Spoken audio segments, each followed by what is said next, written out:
Video number 54. Number 54.1. Even though legally blind and couldn't see very well at her older age of 89. My grandmother had packed her bags one night and I had asked her what she was doing. She had explained to me that she was getting ready and she will no longer bug me and that she was going away. The next morning I woke up to make her breakfast and take it into her room, where I found her all made out, hair done, makeup done, suitcase packed. She was dead. I believe when allowed to expire naturally, you do know the end. Number 54.2. Grandma spoke to Grandpa. She laughed, blushed, smiled, giggled and called his name. He'd been dead over a decade. Number 54.3. My dad was dying from cancer. I was there when he stopped speaking, when he stopped eating and drinking. He was unconscious for the last 3 days. I was devastated, wanted him to wake up again, not to leave me. Then it clicked. I went into my parents' room, held his hand and told him I understood and was ready. My mother went in and an hour later he was gone. Number 54.4.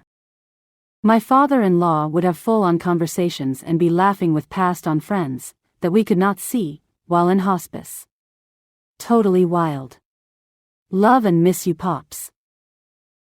Number 54.5.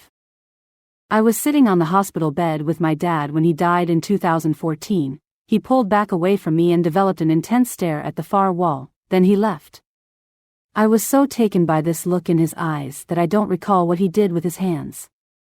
My mother had died 6 months prior. He was very ready to go that day, September 14th, which he certainly did. Number 54.6. Just before she died, my elderly upstairs neighbor told me she was seeing people from other decades in her apartment, ghosts. Number 54.7. My husband passed away 3 months ago. My son was holding his hand on one side and I was holding his hand on the other.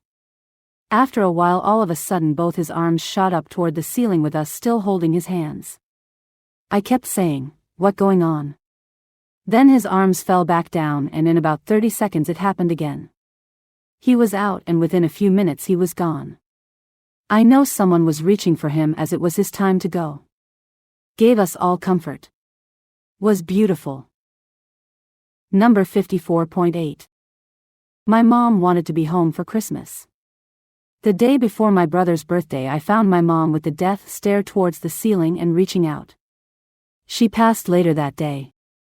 Please subscribe, like and share with anyone that needs these comforting stories. See link in description to submit your own story.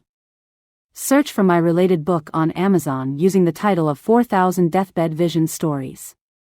Sincerely, Ken.